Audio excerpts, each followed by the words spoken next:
All right. Good morning, everybody. It is Sunday morning. We're on week 24 of our study of the book of Genesis. So let's go ahead and pray, and then we'll dive in. Heavenly Father, today is your day. This is your place. We are your people, and you are our God and our Father, and we are grateful. Father, we invite you to be here, to be present, to be the center of all that we do. We invite you to shepherd our words, both the words that we speak and the words that we hear, and to guide and guard our hearts. And Father, as we get into your word today, we just ask that you open it up and show us not just the story that we're reading, but show us your heart. Show us who you are through this. Let this be a transformative time. And Father, be blessed by us. And if our hearts aren't where they can bless you, transform our hearts so that we can bless you. Father, we are so grateful, and we give you all honor, all glory, and all praise in Jesus' name. Amen. So, quick review. This again, just the screen for anybody who's following along on the videos to see where we were. And since we've overflowed those, here is the week 21, week 22, and last week, which is week 23, where we covered Genesis 37 and, typo, 38. I'll fix that for next time. Hopefully I didn't do it more. Okay, good. So last week we were actually halfway through Genesis 37, and we picked up where Joseph was sold into slavery. He was sold by his brothers as opposed to being murdered. We had the whole business where Reuben actually talked them out of murdering Joseph. And then while he was gone, they sold him into slavery. He comes back to go rescue Joseph, and he's gone. And there's a little bit of panic there. But Joseph was sold to the Ishmaelites, who were apparently from Midian, because they're later referred to as Midianites, and sold into Egypt to Potiphar, who is the captain of the palace guard. We're going to get some more into that. And then before we got into the rest of that story, we had meanwhile, back in wherever, we have the story of Judah and Tamar, Judah being the son of Jacob and Tamar being his daughter-in-law. It says Judah had two evil sons, both of whom God killed because of their evil. And each of the first was married to Tamar. She was widowed. The second son was married to Tamar to carry on the first son's line. He refused. And then Judah sends Tamar away because he thinks she's the problem, not their behavior, but it's her. Time goes on. She realizes he's not going to give her another husband, and she tricks him into that whole business, and ends up becoming pregnant by him. And in the midst of him judging her, she calls him out on it, fairly discreetly for all things considered, and he acknowledges that she was more righteous than he, that his sin was actually greater. And her children end up being the ones that Christ comes through. So a very mixed up and confusing tale. But if you want more of that, this recorded. We can go to last week. So before we go... Hasn't really changed much. Has not really changed much. Confusing. Oh, yes. People.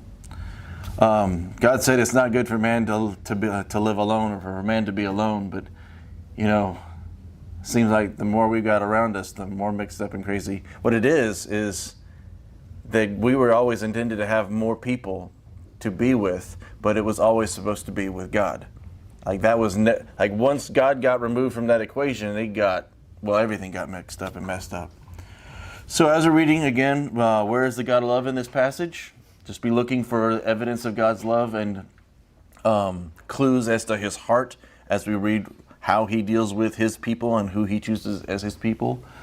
Why did he preserve this in his word? Again, none of this is here accidentally, so there's a reason for it. So even the stuff that seems kind of casual or happenstance or whatever, it's all there deliberately. So how? Why did it end up being preserved? And again, how does this apply to my life? Because if we read it and we don't let it do something in us, then we might as well not even have read it. So that brings us today to chapter 39. We're at the beginning of the chapter, so my Bible app doesn't have to keep up.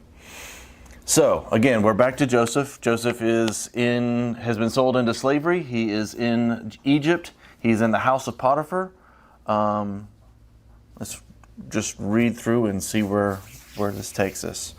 So now Joseph had been taken down to Egypt, and Potiphar, an Egyptian officer of Pharaoh, the captain of the bodyguard, bought him from the Ishmaelites who had taken him down there.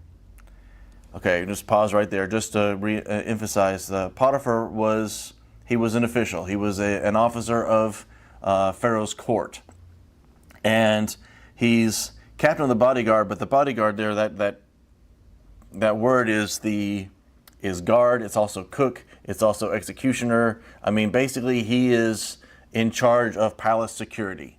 Whether that's got to do with like the guarding the palace, guarding the prison, being over the people who are in charge of his safety. Like, again, we're going to see these coming up: the cupbearer, the baker.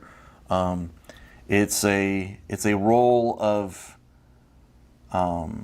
it's the head of security, basically, and that plays into later on in the story.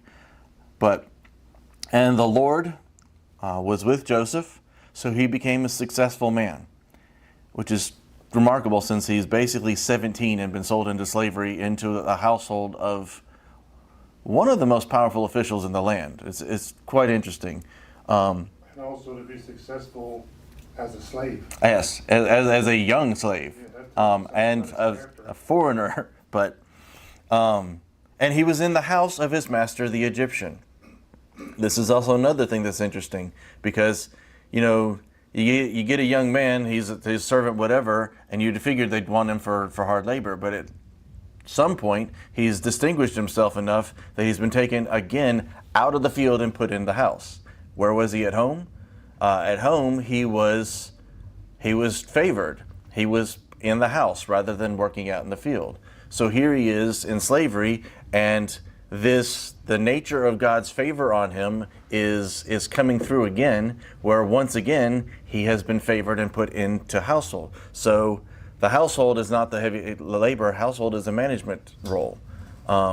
So we see that the preparation at home has carried over to preparation for this again, and each of these things are stepping stones, and we'll see the progression as it goes. And he was in the house of his master, the Egyptian. Now his master saw that the Lord was with him, and that the Lord made all that he did prosper in his hand. Now this is an interesting thing. When we start seeing these people who are outside the family of Israel talking about he saw that the Lord was with him, sometimes that means they just recognize that there was a higher power involved here, or sometimes it was an expression like they recognize something good here, and the writer is attributing it to God. It's like they didn't know it was the Lord, but it was the Lord. But there are some studies that when people go through and look up lineages and histories, that the current dynasty in charge of Egypt at this time, were also of a Semitic line. Abraham is Semitic.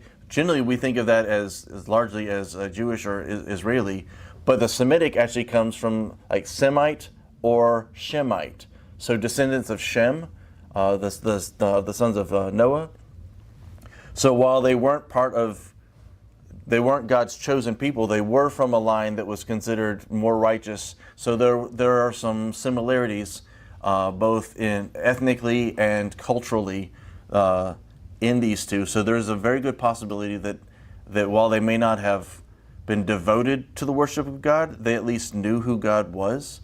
You see some of this, like when, skipping way ahead, when Jacob shows up in Pharaoh's court, he's honored and treated with honor. And it's kind of like, why would he do this? Because the most famous knowing or understanding or recognition of Pharaoh is the Exodus story. And that's a very different reaction to them. Well, and I'm way off here, but when it says that a Pharaoh came into power who knew nothing of Joseph, it was a different dynasty, a different land, a non-Semitic group had come in and basically wiped out the ruling power in the history of the Semitic line. And so they literally didn't know anything about Joseph because they were from a different culture, different everything. So it wasn't just a new Pharaoh. It wasn't like Pharaoh's son. It was a completely different dynasty that came into power. At least that was the study that I had read. So anyway, all that to say, it's possible that he really did see that the Lord was with Joseph, and it wasn't just a turn of phrase. Now his master saw that the Lord was with him, and that the Lord made all he did prosper in his hand. So Joseph found favor in his sight and became his personal servant. So he's basically been elevated to the head of all the servants in the household. And he made him overseer over his house and put him in charge over all that he owned. Now, we've got to assume this didn't happen overnight. I mean, he didn't show up and then suddenly like, hey, you're a good-looking kid, and let's just put over everything. There's some time that's gone by here.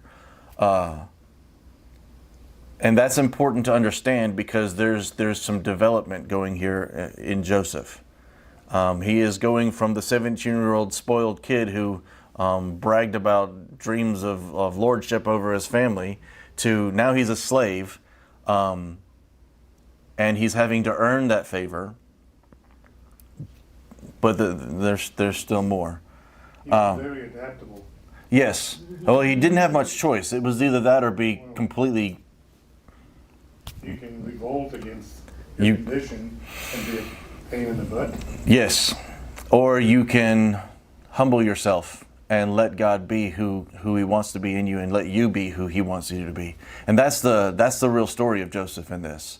He had the calling. The calling keeps manifesting itself in his situations, and God keeps doing what's needed for him to continue to have to rely on the Lord.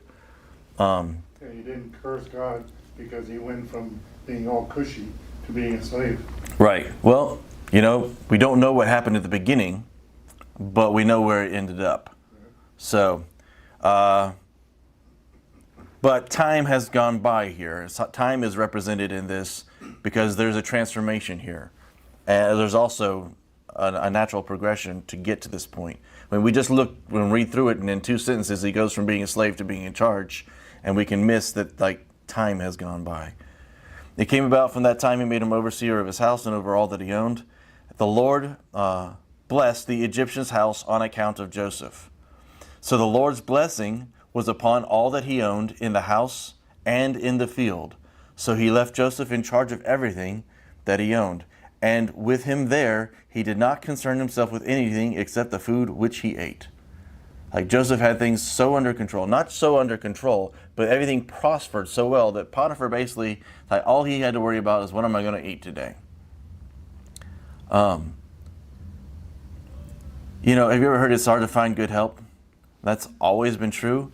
But then to have gotten this guy, and we're talking about a high official. This man is a man with huge responsibilities, and we don't know what his household situation was like before, but he had all the palace responsibilities, and then there's all the accountability and the responsibilities for his home. And suddenly here's Joseph, and now all he's got to worry about, when he comes home, he can come home and relax. Not only can he relax, but everything around him is getting better and better and better. Now Joseph was handsome in form and appearance, and it came about that after these events, that his master's wife had her eyes on Joseph. So time has gone by. He's in the household. He's running everything. He's a good-looking guy. And she said, "Sleep with me." But he refused and said to his master's wife, "Look, with me here, my master does not concern himself with anything in the house, and he has put me in charge of all that he owns. There is no one greater in this house than I, and he has withheld nothing from me except you, because you are his wife. How then could I do this great evil and sin against God?" Though she spoke to Joseph day after day, he did not listen to her to lie beside her or be with her. Now it happened one day that he went into the house to do his work, and none of the people of the household was there inside. I've heard some criticism about this, about him being there at all, but it was his job. That's where he worked. It was in the household.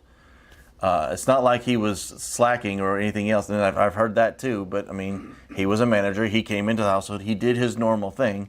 But what it looks like he did not do was take into account accountability. And all we can do is like conjecture why. He may not have realized. He just not have been situationally aware enough to realize that people who were supposed to be there weren't there. She may have arranged it so that everybody was gone. And she may not have been that aggressive prior. Possibly it was real quiet, real discreet because there's witnesses. But if there's suddenly no witnesses, maybe. One day he went into the house to do his work, and none of the people of the household was there inside. So she grabbed him by his garment, saying, "Sleep with me." But he left his garment in her hand and fled and went outside. It's interesting how often major changes happen for Joseph, and his garment ends up being taken from him. Good point. Wow. When she saw that he had left his garment in her hand and had fled outside, she called to the men of her household and said to them, "See, he has brought in a Hebrew to make fun of us." This also means mock or to make sport of us. "He came in to me to sleep with me, and I screamed. When he heard that I raised my voice and screamed, he left his garment beside me and fled and went outside." So she left his garment beside her until his master came home. It's interesting. There's no mention of how the servants reacted to this. Now, when something negative happened for Joseph around his brothers, they all spoke up. I mean, it was like, as soon as there was an opportunity, they acted against him. But we don't see, Joseph has been brought in here and elevated, and we see nothing about these other servants and their animosity towards him or anything. So that seems like a step up in Joseph's character because they didn't join in. But it's almost like she said all this to them and they didn't even comment. It's not like there's a whole lot they could, but they couldn't speak against, but they didn't speak for her. So it's like that didn't go anywhere. So she waited till he came home, Potiphar came home. Then she spoke to him with these words, "The Hebrew slave whom you brought to us came in to make fun of me. But when I raised my voice and screamed, he left his garment beside me and fled outside." Now, I'm going to pause right here. That whole "make fun of me," that seemed like a very strange phrase. I looked it up. Big surprise. It does mean to joke, to mock, to make sport of. But the interesting thing is it's also to laugh. It's the same laugh that Sarah did when she heard she was going to have a baby. It's also the same laugh that Ishmael did when he was laughing at baby Isaac. But here's the interesting thing. That same word is the same word when Abimelech looked out and saw Isaac and this word, Rebekah, and realized that they were married. It's kind of teasing, but it's also translated as caress. So this word is used in a lot of different ways, but there's depending on context, it could mean all kinds of things. But it's basically to make a mockery of, and in this case, in a sexual way. And it's interesting to make fun of me. It's a strange translation. But when I raised my voice and screamed, he left his garment beside me and fled outside. Now when his master heard the words of his wife, which she spoke to him, saying, "This is what your slave did to me," his anger burned. So Joseph's master took him and put him into the prison, the place where the king's prisoners were confined. And he was there in the prison. Now, here's an interesting thing. I find it interesting that his anger burned. It doesn't say his anger burned against Joseph. That's the assumption. But where did he put him? Did he, one thing, if he supposedly a slave attacked the wife of an official, where would you expect him to end up? Dead. Executed. Or at the or just in regular prison. He didn't put him in a regular prison. He put him in the prison in the palace, where the king's prisoners are kept. Who's in charge of the king's palace prison? Joseph was. Well, eventually, Potiphar. Potiphar is the captain of the guard. Who runs the prison? The captain of the guard, the guards. So here's the thing, is if Potiphar really believed that Joseph had done this to his wife, he probably would have ended up dead. But do you think he would have put him somewhere? Okay, so his wife was important and an official. He couldn't just ignore what she said. He had to do something. And this is my take on this, but he's looking at a situation where everything in his household is taken care of, and now she's done this. Also, she's the kind of person who would do this. Do you think he didn't know? She's just ruined his household running. So where does he put Joseph? Like, home is no longer peaceful, so he takes him to work. Oh, wow. Okay. Interesting. That is interesting. Like, so, and here we go. But the Lord was with Joseph and extended kindness to him and gave him favor in the sight of the warden of the prison, who works for Potiphar. And the warden of the prison put Joseph in charge of all the prisoners who were in the prison. Sound familiar? Wow. Here's another thing, and pausing before we go. I mean, we see that Joseph is at home. He's a spoiled kid, but he's got favor. He works in the household. He's put over the people in the field. He does not deal well with either of them. He offends both the people in the field and the people that he's working for, his father, like the whole, you think you're going to lord it over all of us. And he gets humbled. And he gets taken out of that situation and put another, and there is a loss of garment. Now, he has been put into Potiphar's household. He is again put back in the house over the people of the household, people in the field. But he's learning better. He's got the respect of both his employer and the people in the field. But this is still not where God's bringing him. So something happens. A plot is made, a conspiracy is made, and he gets taken out of it. Again, a loss of a garment. And he's taken out from that situation and put into another one, where he is once again put in charge over everything that's going on. He's being stepped up.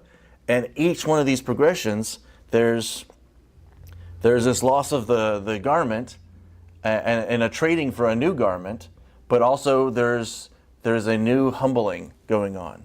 I don't want to... It's not like I'm going to offend Joseph, but I don't want to criticize him too much about the whole being in the household without anybody else there. But there's a lack of maturity there. There's a lack of understanding of the kind of political problems going on. And I also don't want to make this sound. I mean, Joseph didn't just come in there and immediately get put in charge. He had to prove himself even to the warden, even though the warden works for Potiphar.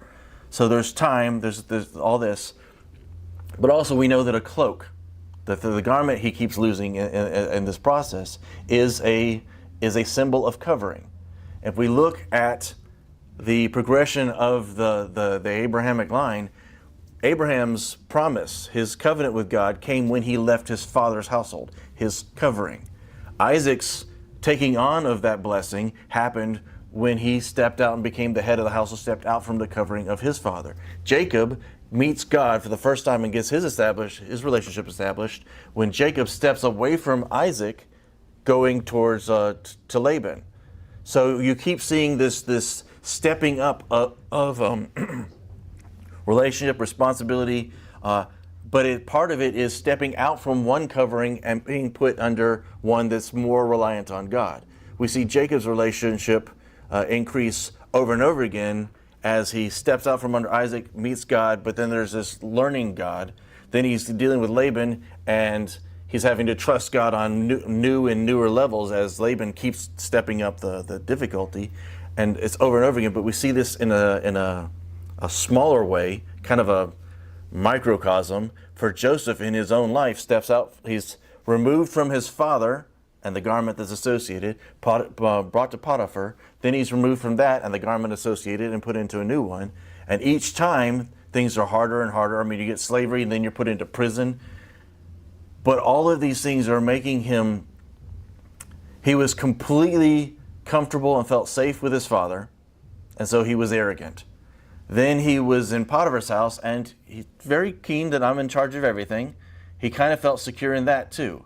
Now he's brought into the prison, and so these securities in his position are being removed, and all that's left is his relationship with God. This one who gave him these dreams before, this one who, even in these bad situations, is still showing him favor as he seeks him. And as we go along, we'll see more how that relationship with God and him is growing through these things. But the Lord was with Joseph and extended kindness to him and gave him favor in the sight of the warden of the prison. And the warden of the prison put Joseph in charge of all the prisoners who were in the prison, so that whatever was done there, he was responsible for it. The warden of the prison did not supervise anything under Joseph's authority, because the Lord was with him, and the Lord made whatever he did prosper. And there comes a point where you have to realize, everywhere I go, things are turning out well. People putting me in charge of things, and we know based on what we see in Joseph that he recognizes where this comes from. This is not about him. This is about who is with him. And we see that very strongly in this next chapter, which I didn't think we were going to get to, but we are. Then it came about after these things, and that is such a small, but like time has gone by here. After all these things, in the course of time, that the cupbearer and the baker for the king of Egypt offended their lord, the king of Egypt. Now, cupbearer and a baker are both people who, like a cupbearer is someone who actually tastes the wine before the king does, so that if it's poisoned, the cupbearer dies first. Also, he would be the one responsible for making sure that, obviously, if you're going to be drinking it first, you're going to make sure that it's all procured safely. I mean, you're a security person. It's a very, people don't always realize, but it's a very high position. It's one of extreme trust, but you're also right there. You have the king's ear. You're in his presence all the time. It's a very favored position. Granted, if you mess up at your job, you only get to make one mistake. But the baker also is the cook. He's the one who bakes the bread. He's in charge of something that the king eats. It's a trusted position, but it's also a position for bad things to happen. Now, when the two people responsible for his food both get his displeasure at the same time, I'm thinking something upset the king's tummy. Or, if we want to get a little more conspiratorial, there may have been an attempt on the king's life. We don't know. All we know is people in charge of his food, who coincidentally are under the authority of Potiphar, they both get in trouble at the same time, and they go to prison. So where do they go? They go to the king's prison, where Joseph is. They offended their lord, the king of Egypt, and Pharaoh was furious with his two officials. I'd say it was more than just an upset tummy. The chief cupbearer and the chief baker. So he put them in confinement in the house of the captain of the bodyguard in the prison, the same place where Joseph was imprisoned. It's interesting that this prison is apparently associated with Potiphar's house. Now, that could mean it's just under his charge, but it could also mean that part of Potiphar's household is this prison. I don't know. But we do know it's definitely all connected and under Potiphar. And the captain of the bodyguard, who is Potiphar, put Joseph in charge of them, and he took care of them, and they were in confinement for some time. Then the cupbearer and the baker for the king of Egypt, who were confined in the prison, both had a dream the same night, each man with his own dream, and each dream with its own interpretation. When Joseph came to them in the morning and saw them, behold, they were dejected. So he asked Pharaoh's officials, who were with him in confinement in his master's house, in case you forgot where they were, why are your faces so sad today? And they said to him, we have had a dream, and there is no one to interpret it. Now, they're part of the royal group, part of the group of officials, and frequently the king and part of his entourage would have people who are the magi or the wise men or the people who would be known for interpreting dreams. In fact, we see that frequently. It's like the king has a dream, so he talks to his wise men like to look for the interpretation. And so here they are in prison. They've had these disturbing dreams, but they're now outside the normal circle, so they don't have anybody to tell it, to get their interpretation for them. We have had a dream, and there is no one to interpret it. Then Joseph said, do interpretations not belong to God? Tell it to me, please. And here is a huge mark, a huge change in Joseph. Because at one point, at the beginning of the story, Joseph had dreams and had no problem assuming interpretations. And now interpretations belong to God. This is a much different heart than the 17-year-old kid who was kind of putting everything out and flaunting everything. Interesting, though, he said, tell it to me, please. It's like, the interpretations belong to God. And he's probably thinking right now, like, okay, I've got a couple dreams that I thought I knew, but interestingly enough, he's humble in that he's not assuming the interpretations, but he's recognizing that God's still got his hand, so he's still a vessel for something God's doing. He's just not the one, he's not the source of what God's doing. So he says, tell me the dreams. So the chief cupbearer told his dream to Joseph, saying to him, in my dream, behold, there was a vine in front of me, and on the vine were 3 branches. And as it was budding, its blossoms came out, and its clusters produced ripe grapes. Now Pharaoh's cup was in my hand, so I took the grapes and squeezed them into Pharaoh's cup, and I put the cup into Pharaoh's hand. Then Joseph said to him, this is the interpretation of it. The 3 branches are 3 days. Within 3 more days, Pharaoh will lift up your head and restore you to your office. And you will put Pharaoh's cup into his hand as in your former practice when you were his cupbearer. Only keep me in mind when it goes well for you, and please do me the kindness by mentioning me to Pharaoh and get me out of this prison. I love this. He's so confident in what he's sharing, what God's told him this interpretation is. Like, things are going to go good for you. When they do, remember me. This is it kind of feels like the whole remember me when you come into your kingdom thing. It's like, I know that this is truth. I know that you're going to end up in a better place now. So when you do, remember me. For I was, in fact, kidnapped from the land of the Hebrews, and even here I have done nothing that they should have put me into the dungeon. When the chief baker saw that he had interpreted favorably, he said to Joseph, now keep in mind, the common practice was somebody would be there to interpret, but it was also very common that when people gave interpretations, they give favorable interpretations. And so you hear one good one, I was like, okay, this guy gives good interpretations. I'd like to hear a good interpretation too, especially since these dreams were significant enough to them. They hit them hard enough in a way that it was unsettling. So like, okay, this guy tells good interpretations. Let's ease my mind here.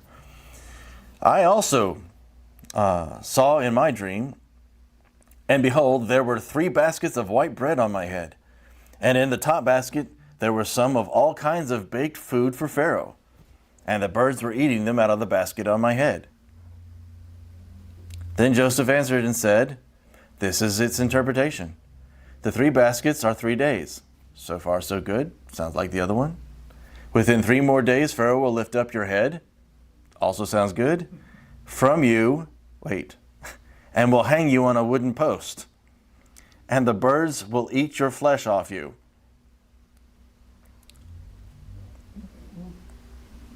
That's not the same at all.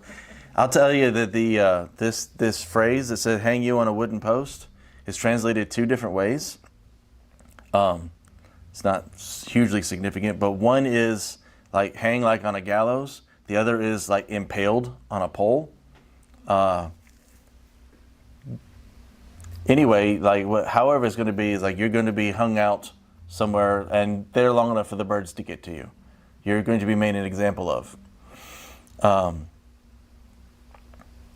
So we got one guy who's really hoping that the interpretation is coming true, and one guy who's probably, well, he never says anything else. He's not happy with that interpretation. So it came about on the 3rd day, which was Pharaoh's birthday, that he held a feast for all his servants, and he lifted up the head of the chief cupbearer and the head of the chief baker among his servants. So this, like, lifted up his head is kind of bring him to attention, get their attention. And he restored the chief cupbearer to his office, and he put the cup into Pharaoh's hand, but he hanged the chief baker, just as Joseph had interpreted to them. Yet the chief cupbearer did not remember Joseph, but forgot him. Now, a couple of things. Again, the Bible only tells us certain things. It's the stuff important to Joseph's story. However, it's interesting to me that the pieces that are here, the two people who got in trouble are people who handled food. They could have just been put in prison just because he's like, something was wrong and something, possibly a poison, got through to Pharaoh. Clearly not lethal, but somebody either didn't do with it. I don't know. Like, you start looking into and see what's going on. Something affected Pharaoh physically, I would say. Because if it was just a rumor, then, well, they're put into prison for a period of time. This could have just been like something to discipline them, to make them take their job more seriously. However, again, they're put into prison, and presumably this prison is the prison that is run by Potiphar, who is in charge of the bodyguard. It looks to me like an investigation is going on at this time. So Pharaoh's birthday comes up. Somehow he differentiated between the cupbearer and the baker. And so just all that plays together. If it was just bad bread, I don't see him, I mean, maybe putting him in prison and leaving them there. I mean, he's a king. They did it different back then. But the hanging to the point where the birds could eat, this is somebody who is being put up as an example. This is not just an execution for treason. This is an execution so that people can see this is what happens if you do whatever. We're not told the details, but from what we are told, he really did something wrong. And then we look at the chief cupbearer, did not remember Joseph, and you're like, how could he forget? I mean, he's in prison. The guy interpreted his dream. It was exact and right, and then it happens exactly that way. And I've often criticized this, but then I start thinking, okay, if it's me and I'm in prison with this guy, and the day comes and I'm put back into my position, which has got to be a relief because we don't know how long they were in there, but he's back into his position, but then the guy who was standing right next to him is hung and displayed. So two things to really distract you is, one, I'm out of that terrible situation, relief, and I'm really glad I'm not that guy. And I need to make sure I'm not that guy. There's all kinds of things that would be going on here. Also, I mean, just the human nature is when things are bad, when do you pray most? When things are in a bad situation. When things get better, you'll thank God right off the bat, but then as things are good, you just kind of forget. It's just human nature. But also, if the idea of an interpreter, this is somebody who does that as a job, and then you kind of start thinking of them as that's what they do. So Joseph could have been relegated to just another servant, another whatever, and all of it kind of just slips into the foreground, or the background, where the cupbearer's got his job to do and needs to make sure he does it right. And so he forgets. But ultimately, those are all circumstantial. Ultimately, what we see here is God giving Joseph more time. Because God's about to do something. We're not going to get to that this week. But time is the unsung hero of the scriptures, because we have an immense amount of time. We know that I'm not sure the exact number of years, but by the time Joseph meets back up with his brothers, I believe, and we'll double check this and confirm when we get there, but I believe another 17 years passed from when he left to when he saw them. So a lot of time, nearly 2 decades. And God used that time because, let's face it, when do we seek God the most? But when we're in trouble. Even in the favor that Joseph has, he's still in trouble. He's still in prison. He's still a slave. He's still having to look to God. Even in this moment where there's a dream and he knows God has spoken to him, but his circumstances don't change. Joseph is being taught to trust God because of who God is and what God's doing, not because of the circumstances. Yes? I think another reason Joseph didn't get, the cupbearer forgot, obviously God removed it from his memory, but it would have been by Joseph's hand. I interpreted for you, so now you remember me, right? And I've got it all set up.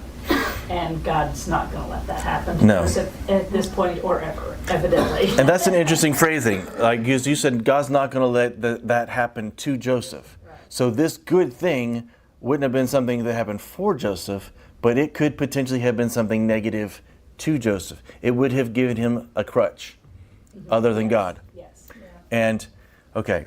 That's good. So and we're going to get into this some more next week because I got to wrap this up. But I want this to be the takeaway for today.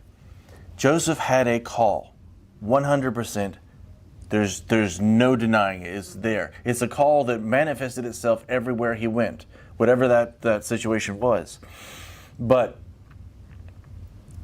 he had an idea of how that was going to play out. I mean, it seemed pretty obvious. He's going to be put in charge. Yay. God had a different plan. In fact, that plan, part of the plan to fulfill this great calling that he had, involved for God deliberately putting him into adversity. And instead of things getting better and better, they got worse and worse. There's favor in there because God's God and because God was doing his work and he's training Joseph. But instead of being rewarded with freedom, he got rewarded with new adversity. And I say this as we because this has happened in my own life, we get this idea that when God starts getting active, that things are going to get better. But we're thinking better on our terms, like our circumstances. They are going to get better because we're getting closer to God. But if we start focusing on our circumstances, where we are, how things are, instead of who's with us, then our focus is wrong and we can get distracted. In fact, having said that now, Joseph, even at this stage, hears God, speaks for God, and immediately says, I'm here and I shouldn't be here. Mm-hmm. He wants to be delivered. He doesn't realize it, but he wants to be delivered from God's plan for him. And frequently we look at circumstances and we ask God to deliver us from his plan for us. And then we don't understand why things don't get better. What I want to encourage myself and all of us to do is when we ask for deliverance and we don't get it, instead of being discouraged by our circumstances, say, okay, if I've asked you and you haven't done it, then you're doing something. What are you doing? Put away my understanding of what these circumstances are and find out what is it that you're doing? What are you preparing me for? Or better yet, just what are you doing today? Not where I am, but who I'm with. How could this possibly benefit me? That's how we think. It is. And again, this is the world that we're in. This world is fallen. It's temporary. Even as long as it's lasting, it's temporary. But where we are is not here. Where we are is in his presence. Here, this is distracting us. And even Joseph here, he's in this position, and again, the first thing out of his mouth is, "Get me out of here." There's nothing wrong with saying, "Get me out of here," but if he doesn't get you out of here, ask him why. What are you doing? What are you wanting to do in me?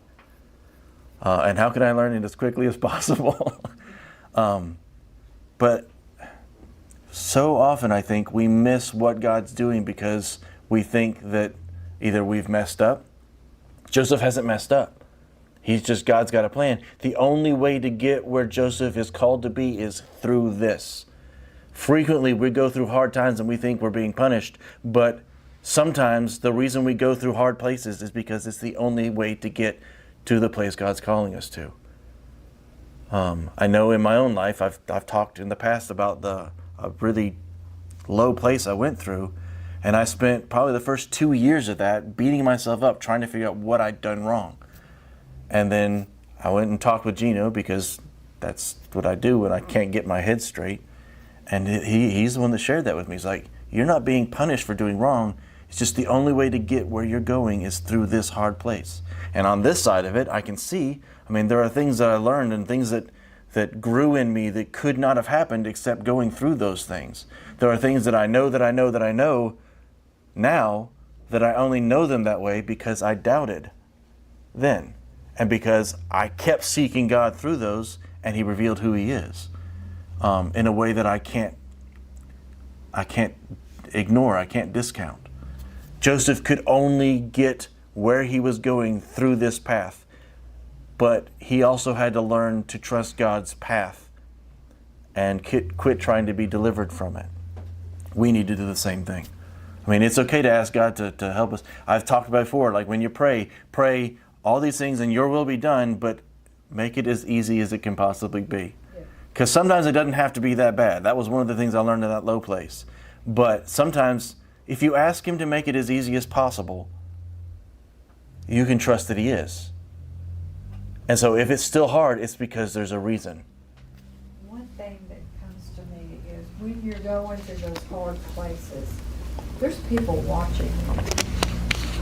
Yes. They are, and they can look at you and see how you made it through, and it is a witness for them to be encouraged. Absolutely. To get through it. Because the other side of that coin is that it's easy to discount God's presence when things are going great. Oh, sure. Not because that's our heart, but that's because this flesh that we live in. I'm more drawn to seeking God when I need His help.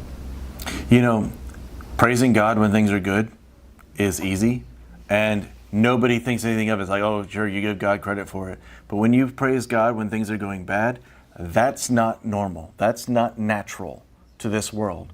So when the world sees someone who still trusts, even though things aren't going well, they see you've got something, you understand something, you see something differently than they do. And when you praise Him when things are going good afterwards, you've already got that. You said He's faithful, and then He is. That's evidence. Saying He's faithful when things are going good, that's easy. Anybody can do that. But when He's faithful even when things aren't good, and then things are good, you've got this witness, you've got this testimony that people saw you live. You can talk all you want. When you live it. And Revelation says you overcome by the blood and the word of your testimony. Absolutely. God uses that. And the word of your testimony is the life that you live. And that's giving God credit. Yes, which He deserves. So, on that note, we've seen God's love. I think we can see some pretty obvious reasons why this story is in here. And we've seen a way, potentially, to apply it to our lives. So, I'm going to wrap up because I've actually run over, go figure. And encourage you all, like as you go forth and look for God in the situation. If the situation isn't what you would wish it would be, then find out what God wants it to be and revel in that, because He's got a plan and He doesn't waste at all. So God bless, and I will see you next week.